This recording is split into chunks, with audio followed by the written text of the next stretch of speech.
Hey, it's Tim. Pickup Truck Plus SUV Talk. If this is your first time to the channel, welcome. On this channel, you'll find truck and SUV news, reviews, and cool stories, including some really interesting interviews like this one. You should subscribe, click the bell, and smash the like button if you like this video. On this video, I'm going to talk with Dave Ives. He's one of Ford's lead people for diesel technology. We're going to talk about diesel technology from when he started way back in 1984 to today. We'll talk about some of the transition period in 2006 to like 2011 in that range. We'll talk about where we are today, the reasons why they made some changes to Ford trucks.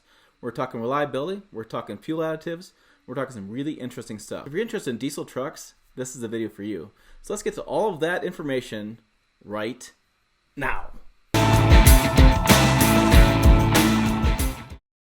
All right, I'm joined by Dave Ives. Now, Dave's with Ford, and before we get too deep in this conversation in this video, I really want to discuss, kind of give some background on what you do there at Ford. I'm the diesel technical leader, so I follow the Super Duty diesel. We also have a diesel engine at F-150, and of course, as you know, we have several diesel applications in Europe and abroad. And you've been with Ford now for just a couple of years, right? Fresh out of college? Oh, no, yeah. I've been there. It'll be 30 years this July. Okay, So so, quite a while. and that's one of the reasons I want to talk to you was diesel's changed so much. Like, you know, right now there's a lot of things changing dynamically in our world, but diesel's changed a lot in those years too. So when you first started, do you remember what the diesel exhaust like targets were for coming out tailpipe? Yeah, so I'll go back to when I first got out of school back in 1984. Uh, we were looking at trying to get from 5 grams per brake horsepower hour of NOx, working towards the 1991 standard, I think it was 91, of 4 grams NOx. So about a 20% reduction. All right. And the way we were going to do that at the time was go from just directly from a turbocharger right back into the intake manifold of applying an air-to-air charge air cooler. That cooler charge temp would effectively give you that 20% reduction that the agencies were looking for. And it also boosted the output of the engine. So a lot of engines would, at the same time, we were getting a 20% emission reduction for oxides and nitrogen. We're also getting a small PM reduction because the air-fuel ratio would be leaner because of more tightly packed air. And power density typically went up 10 or 15% at the same time. So that agency request for cleaner air drove not only cleaner particulate emissions as well, but increased specific output. And so that was a pretty simple change back then, of just moving the airflow around a little bit. And now we get into like 2006 and 2007 model year, and you have to make some more changes too. Now, I look at my list. I think that was the year that we had ultra low sulfur came out, and that hit in Yep. 2006. And then we started doing a diesel particulate filter. So, when you look back at those engineering, I mean, that we're talking 14 years ago. How much of a tough was that to get engineering done? Oh, that was a very challenging time. Not only for the engine manufacturers, but also for the fuel manufacturers to get the sulfur out of the fuel. It was a big change in business for them. A lot of infrastructure changes to make it happen, and that was in coincidence with the legislation to get the particulate emissions down from. And just to give you a scope of that, you know, back when I got out of school, we were targeting legislation around 0.6 grams per brake horsepower hour. And with soot filters, you could get to 0.01 grams per brake horsepower hour. And it was a huge change. It was more than one order of magnitude. And the way we did that, it's not only through higher fuel pressure and working on the feed gas soot and the feed gas oxides and nitrogen, but this thing called the diesel soot filter enabled that to be cut by another order of magnitude. But for that filter to work, we had to have the low sulfur fuel to keep from poisoning the catalyst and causing failures with that device. So that was a big change in the business. And really, just to give you a kind of a scope for how things have changed from back then when I got out of school, a weed lad, okay, to the way they are now. You know, like I said before, we were at 5 grams per brake horsepower NOx, and I think it was around 0.6 grams per brake horsepower hour particulate. And right now we're at 0.2 grams per horsepower hour NOx and 0.01 gram per horsepower hour particulate. And, so it's more than an order of magnitude lower. And engines make more specific output. You know, engines that were jobs that were being done by 6-liter engines can now be done by 3-liter engines. And at the same time, we still have legislation in the future that's showing these huge improvements for heavy duty. The new legislation that's just being introduced, you've probably heard about, we're targeting 0.02 grams per horsepower hour, which is another order of magnitude reduction that you'll see should be in the marketplace in the late 20s. So big changes in the air quality from these diesel engines from over the last 30 years, and even further improvements, even further improvements ahead. No, and when I've talked to guys about this in the past, they've said that, the older diesels, you always hear these comments on my channel, the older diesels, they were more powerful, they got better fuel economy. The newer diesels, the emissions have just made them terrible now. Like they don't have that much power and output and fuel economy. Do you think that was true maybe when the transition happened in 06, 07 to some changes through like 10 and 13? Or Yeah. is that not true? Yeah, I would say it's a little bit of both. It depends on the application, and it depends on the period in time. Every manufacturer went through some learning curves of adopting soot filters, adopting high pressure common rail, sorting out how the fuel system needed to work with the after treatment, sorting out their urea SCR systems or DEF systems for oxide of nitrogen control. Where that's all settled out, though, is engines, and I'll use Super Duty as an example. Back in the mid 80s, the engine was a 7.3-liter diesel. It made about 170 horsepower and 350 foot-pounds of torque. It produced 4 grams per mile of NOx, roughly 3 or 4 grams per mile of NOx, and 0.6 grams per mile particulate, and got about 17 miles per gallon on average, okay, thereabouts, okay. Your mileage is just like everything else. Your mileage varies. If you're running harder, it's maybe 15. If you're not pushing so hard, maybe you get 20, okay. Depending on a point in time, as the legislation came in, some of the trucks did significantly worse than that, maybe as much as 25 or 30% worse for a few model years. But then the engineers keep working, right? They keep working and they keep making the system better.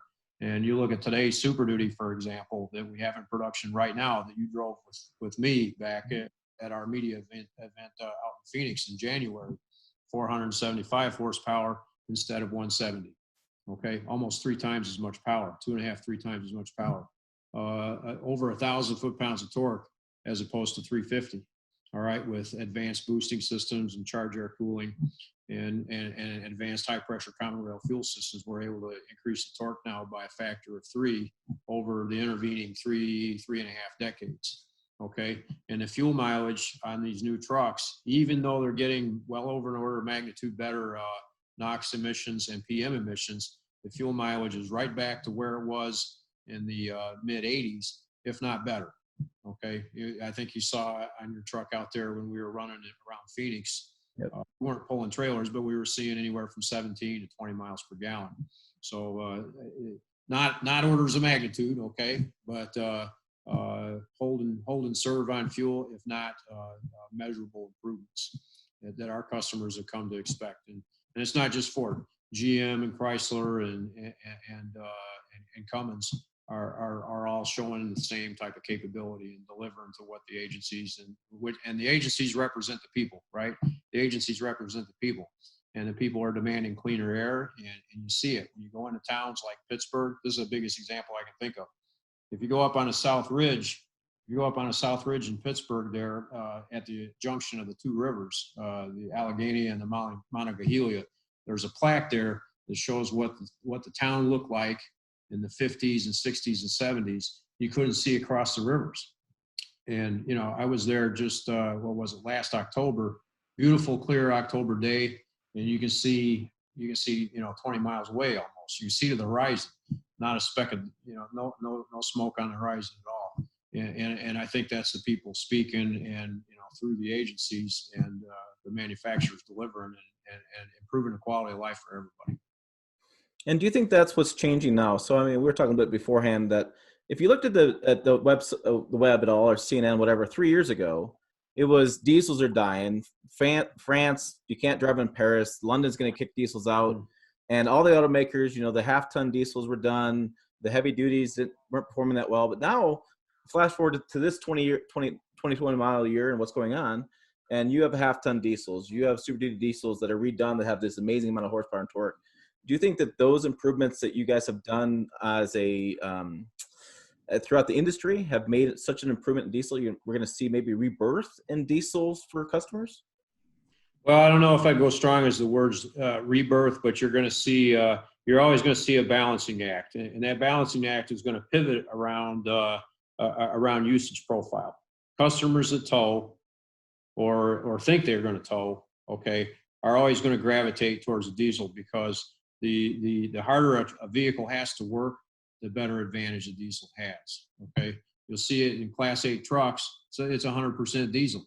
The reason why is you got a 400 horsepower diesel engine in a line haul truck pulling 80,000 pounds. The advantage over gasoline is sometimes 60, 70%. So they're all diesels. As that power to weight improves, like a passenger car, you can have a 400 horsepower Mustang instead of 80,000 pounds, only move 4,000 pounds. There, diesel would save a little bit of money, but not very much. There's no business case. There's no business case for it. F-150, the F-150 class of vehicle, or the Chevrolet 1500 series and Ram 1500 series truck, that's kind of a pivot point because there's mild towing in that segment. So we all three of us think there's a market there for a diesel engine, and the customers are testing the waters for all three of us, and that's the swing state, if you will, in the diesel market. When you start getting into passenger cars here in the States, with fuel prices being what there are, there's probably not much of a business case for it. GM's tried it, a few others have tried it. It's probably not going to work out for them. But in the pickup, the light pickup truck segment, that's a swing state. There's going to be a bit of a market there, not to the extent there is in Super Duty, where people are buying those trucks with the idea of towing at least part of the time, if not all the time. And that's where we see the larger diesel share, as you know. Right. And just kind of thinking about this too, I get a lot of questions about the Ranger, with the diesel and the Ranger. I know globally that there's a lot of diesel demand, but the U.S. there's just not as much. Do you see that as a business case problem with putting a Ranger diesel out there? There's just not a big enough demand in the United States? Well, yeah, and it comes to do with local markets, right? A lot of the places we market the Ranger diesel, the fuel taxes are such that folks are paying $4, $5, $6 a gallon for fuel. Okay. And here in the States, especially now, okay, fuel prices are $2.25 for gas, maybe $2.75 for diesel. Okay. So if fuel prices are, 2.5, 3 times more per gallon, then the diesel business case becomes stronger. Mm-hmm. And most of these other countries you just mentioned, Europe, AP, a lot of these countries have much higher fuel prices. They tax fuel to try to regulate consumption and make themselves more self-sufficient than perhaps we do here in the States. And that changes the mix. And it changes the mix to where a pickup, you'll see a lot stronger share for diesel. And even in pass car, Europe is still, it used to be 50%. I don't know if it still is, but there's still a market for diesel pass car in Europe because of high fuel prices. When fuel's $2 a gallon, or $2.25 a gallon, making that business case for a diesel engine to pay a $3,000, $3,500 upcharge for a pass car diesel, the payoff time is so far out there that most customers figure it out pretty quickly that a gas engine or a hybrid or a full electric is maybe a better choice. Sure. The return on investment is a long period of time out there for that case. Let's flash forward to your third generation 6.7 liter Power Stroke. I happen to have printed out press release because make sure you have my facts correct here. But you're talking about a new 36,000 PSI fuel injection system, all new injectors, that's going to spray up to 8 times per stroke. To give people an idea, back when you started in '84, how much of a difference is that with PSI of what you were used to be? Yeah, that's another amazing change in the last 30, 35 years. When I started, we had rotary fuel pumps, pentyl injectors injecting into pre-chambers to get the air and fuel mixed up. And we were operating at about 3,000 PSI, okay, as opposed to 36,000 PSI. So injection pressures due to material capability improvements for pumps, for lines, and for injectors has improved so significantly, and the engineering around all the fastened joints in between has improved so significantly that in 30 years we've improved that by over an order of magnitude of how much fuel pressure we can handle on a commercially viable fuel system. And it's just like horsepower and torque. You think, okay, that's the most we're ever going to have. We've capped out. Well, another 3 years comes along and somebody figures out a better way of fastening an injection line to a high pressure pump.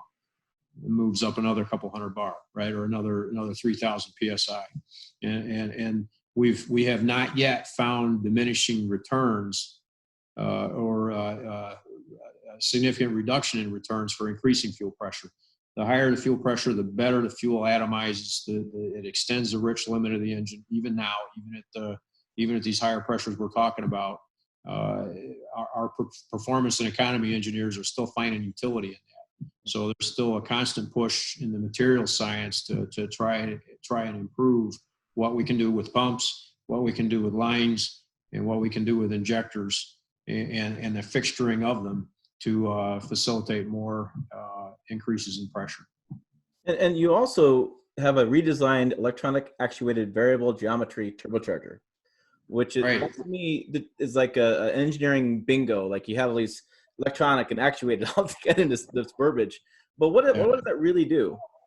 Well, I'll just compare it to the outgoing product. The outgoing product, I'm going to start with the vane controller, the lever, if you will, or the arm that moves the vanes back and forth to give the optimum angle of attack for the gases going into the turbine wheel to spin it and make boost for the engine. Okay. The outgoing version of the turbocharger had a hydraulically actuated, electronically controlled system, which it worked very well, but it was a little bit in cold weather. Oil is a little thicker in cold weather than it is warm weather, so it's not as responsive in cold weather as we would like. And with the ever increasing, remember we talked about the agencies demanding ever increasing cleaner air. To facilitate that, we need to be better in these non-standard conditions. We need to be better in cold weather, better in hot weather. And to be better in cold weather, we really need an actuator that could do in the cold what it can do in the hot. So that drove us to go to a fully electronic actuator for 2020 that is able to apply more force and behaves nearly as well in cold weather as it does in hot. The second thing we did with this turbocharger to give it even more capability, we improved the aerodynamics of the wheels. That's an evolution, your program over program. And we also went to more of a heavy truck design with the vane carrier, the little Ferris wheel, if you will, that holds all the little vanes that direct the gas into the turbine wheel. So we added more structure around that to allow us to run tighter clearances in the housing, and those tighter clearances translate into better fuel economy and better response for the customer. So from a customer standpoint, these improvements really come down to better horsepower, better torque, and better fuel economy. That's what they're looking for. Right. So the question's going to come up though, like as these new improvements come out, what's reliability of these new features? You have a much more fuel injection going in, higher PSI. Does that reliability have a factor into this? Yeah, it sure does, because the biggest attributes that our customers are looking for are durability and reliability. So that never takes a backseat during design and implementation of the two subsystems that you talk about. We're still designing, for a full useful life of 250,000 miles, 10 years, and a lot of customers, we looked at an engine just last year. A guy had driven it 860,000 miles and looked like it could keep going. Okay, so that durability and reliability, we are still focusing on. And even though we're raising the pressures on the fuel system and tightening the clearances in the turbocharger to get these other attributes of fuel economy and performance, that's it, either the same durability or improved durability as the outgoing products. Yeah, so I got two last questions for you. Number one, I've done some million-mile truck videos on this channel. I actually did a Ford Power Stroke on this channel. Really interesting guy. If you've seen the video, I'll link above. It's quite the story. But one of the questions that's coming out with this is, with these million-mile trucks, these were all pre-emissions trucks. Do you think that there'll be at some point in the system, we'll now see a 2020 go a million miles? Do you think we've gotten Yeah, I'll just share with you the one that I talked about that went 860,000 miles, which is not quite a million, but I think it could have gotten there. That was a 2011 model year truck that meets the 0.2 gram per mile standard. That was fitted with a diesel soot filter and required DEF. And that system was intact when we repurchased that vehicle to have our engineers take a look at. So I think the answer to that is a resounding yes. That these new products that are responsible for cleaning up our atmosphere in towns like Pittsburgh and across the whole country are just as capable of running as many miles as some of these products that were designed and developed back in the 80s and early 90s. That's interesting. It comes down to this thing I talked about before that's allowing the injection pressures to come up and the side clearances to be reduced. It's the material sciences that allow us engine developers to pass these improvements along to the customers. It really starts with the material science and the metallurgy. And like I said, my last question I have for you is I've driven a few diesels over the years, and I've driven them all the time as media loans and what have you. But there's always this question on diesels, and some of the owners of diesels are really religious about where they buy the gas and who made it. And then they talk a lot about additives. There's always this conversation about additives in the fuel. With the new improvements you have and the power stroke, and you're making more efficient, all this kind of stuff going on, do you think that we'll still see additives be part of these diesel ownership and having to understand this stuff? Yeah, there's always a certain market, especially in cold weather, cetane boosters and making sure you have winter fuel in cold climate conditions. That's always going to be there, and there's always somebody that wants to sell additives to try to improve performance. I'll share with you that our products for Super Duty and our other diesels don't really require any of those additives other than cetane boost for cold weather is a nice to have, not required, but I think you'll still see these additives on the shelf because as long as there's people think they need to have them, there's probably somebody going to supply them. But speaking on behalf of Ford, they're not required for our diesels. Yeah, because I'm thinking you guys have probably already tested these additives and you've done some, just to see what benefits it'd be. Yeah, we keep our eye on what's out there in the marketplace. But I'll share with you, the bulk of our testing is done with straight mineral diesel and biodiesel, and we qualify our products to not have to work with any of these aftermarket additives. Interesting stuff. Well, hey, thanks for joining me today. Okay, very good. Thank you. Well, there you go. I hope you found that interesting. I hope you enjoyed the conversation. Make sure you comment below. Put your questions, comments, concerns. I will definitely share them with Ford, and we'll get your questions answered. That's what I like about this channel. I'm interacting with you, the fans, and you make this content happen by subscribing. So for more Pickup Truck Plus SUV news, make sure you find us on pickuptrucktalk.com. Guess what? Those 3 words work again on Pickup Truck Talk. Type it in Facebook, Twitter, Instagram. You'll find us. Trust me, we're there. As always, thanks for watching. I'll see you down the road.